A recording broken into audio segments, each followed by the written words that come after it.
So I'm sorry for the ads. I can't get them to go away. I talked about this a while back, and I don't know why, but I cannot find the exact video where the guy was explaining the jinn in Islam and the different types of jinn there were. He started speaking on one of the types, and he called it this jinn is like the hairy man of the forest. He explained, and as he was explaining it, it started making me think about here in North America, the stories of the missing people. And I just had, at the time, I had just watched one of the episodes of Supernatural. I think it was season one, where they were in Colorado and they ended up dealing with the skinwalker, and how they showed their way of dealing with it. And it started making me think that this is all, not the skinwalker, but that this is too closely related to what they tell us is a Bigfoot. It started making me think that when they say Bigfoot, they're talking about one of these jinns of the Quran, or the Yeti, as this guy will explain. So I'm gonna let it do the reading, so I don't fumble the words. Here we go. Oop.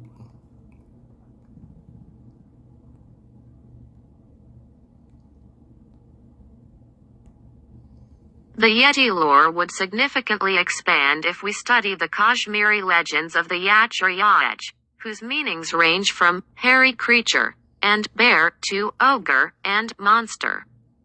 The word Yeti is derived from a Tibetan compound term that means mountain bear. The Yatsh are demonic Yetis.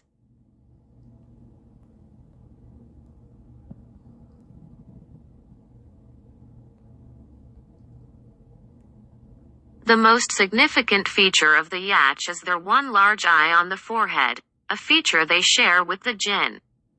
They are nocturnal, and have a talent for squeezing themselves and disappearing into small holes in the ground, which may explain why they are elusive. See, that right there was interesting to me too. While hearing that part, was that is this the reason why they disappear as quickly as they do? See, when I was watching the Supernatural episode, they made the skinwalkers extremely fast. Like, the only way they kept from being captured during the night was putting what would you call it? What do they call it in magic? Signets on the ground. You know, a pentagram and other signs, and then staying inside that the whole time. The moment they walked outside of it, they were outside the safety of the pentagram, or whatever you want to call it. Which, when I watched that, it made me think about the times I've listened to people's testimonies on witchcraft, right? And invoking demons and spirits, and how certain spirits, you stand outside the pentagram or whatever you draw on the ground, and you invoke the spirit, and it's trapped inside that while you speak to it, or it speaks to you. And other times, you are the one that needs to be inside there for it to keep from harming you. So as I'm watching this Supernatural episode and I see that, I start thinking, yeah, this sounds really familiar. Here we go. This is, I think, the part where the guy, where it starts to cross over with the speaker from that Islam video said. Like I said, I've tried to find it. I just cannot figure out why I cannot find the title for it. The Yatsh hold the sun and the moon sacred. They once ruled over the mountains, fought back against humans who tried to cultivate lands under their rule, dragged them down into their subterranean lairs and devoured them. According to local legend, after the introduction of Islam in the region in the 14th century, the demons gave up their possessions, although not their hostility towards humans, and may still inflict harm on them given the opportunity. Oops. Yeah, you see, that was the part that made me start to think that what we call the Bigfoot is really these creatures. Because I started thinking about it, right? They said these were in this video, and I hate referencing it without being able to show you. But the guy starts to explain, hey, that when you went on a journey and you had to journey through mountains, for them, they had to pray for permission to the Jinn of the mountain to cross its territory. And I started thinking to myself, these people go into these parks and, they go to these certain places and, these federal lands. And I'm wondering,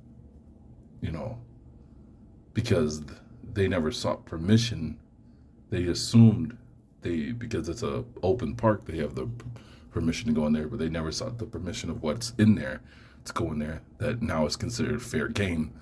And then, as we said earlier, these things already have a hostility towards human, especially man. I noticed in these things, and we know why. It wants to destroy man. So I was just putting these two and two together. I'm like, yeah, this is it. Now, I'm trying to figure out how to say this.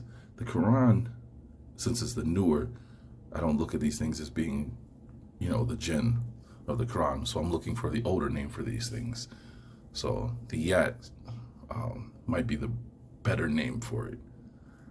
And I'm still trying to figure out how come Islam was able to tame these things to kill their mountains and stuff like that. What's the connection between the two? Let's see here.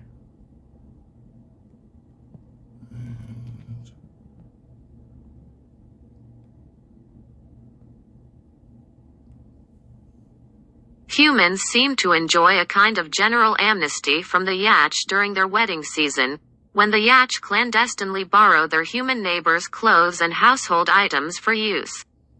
It should be noted that these objects are returned at the end of the ceremonies in their original condition. During that time, if any human strays into a Yatsh gathering, where there is much drinking, eating and singing, he or she might even return with gifts of miraculous objects, as illustrated by the following account. You see, that right there reminded me of the piece that Lex was going over a while back, where people were taken and all that was left, right, were their clothes folded neatly.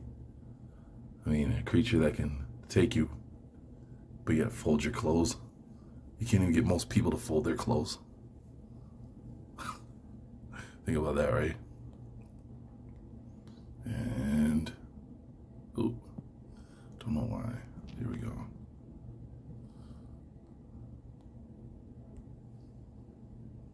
At the beginning of autumn, a hunter wandered deep into the mountain recesses and ran out of provisions.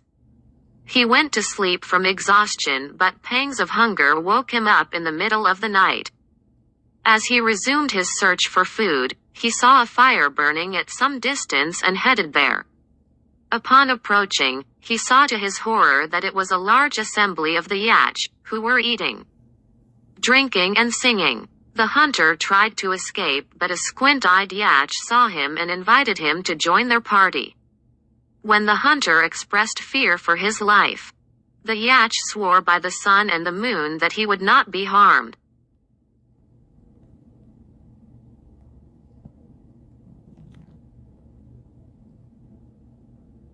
Oop, went too far. Let's see here.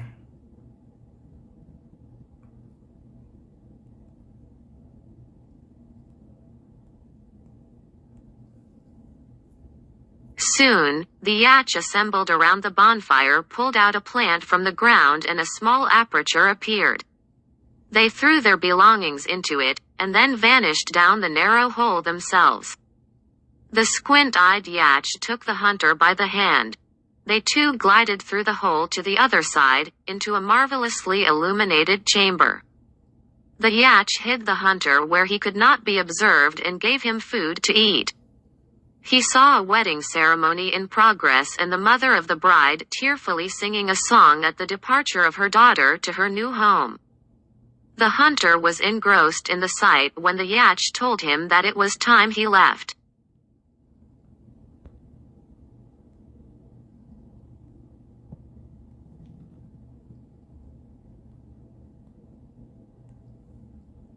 The hunter cast a last look around and realized that one of the Yatsh was wearing his shawl, another his favorite pajamas, and yet another his many-colored stockings. He also noticed that not only his own, but also the valuable household items of his neighbors were being used freely by the Yatsh.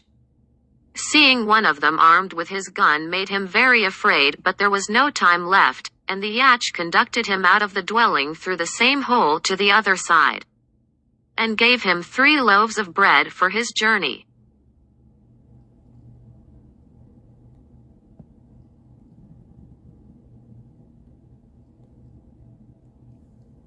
The hunter ate 2 loaves on the way to his village, and of the last one he gave half to his father and the other half to his mother. His father ate the loaf, but his mother put her share in the granary where they had stored flour for use during winter. The half loaf brought them luck, and the granary always remained full. See, I thought this story was sounds too fanciful. I can't question it because it didn't happen to me, but it still sounds like this isn't the characteristic most of the time of what we hear. Like when you hear the Native Americans talking about, like in Washington State, they don't let the women go into the woods unescorted by a man because these things will take the women, and they don't like the men to go by themselves into the woods because these things will pick up rocks and throw them at them and kill them and so on and so forth. Like this story just doesn't add up, you know, if that's the case. But we'll go on. Ooh.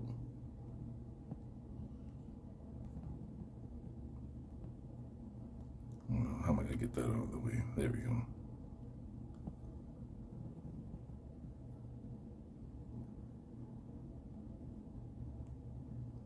The hunter checked the items he had seen being used by the Yatsh, but did not find anything amiss or damaged. His neighbors, too, had their belongings. Much later, an old wise woman told the hunter that it was the custom of the Yatsh to borrow the property of humans for their weddings, and return the objects in their original condition.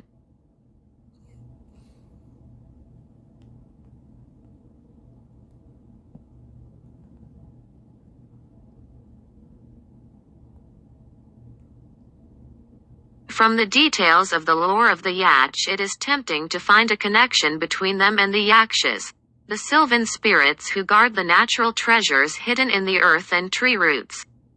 However, the Yatsh had a more prosaic beginning.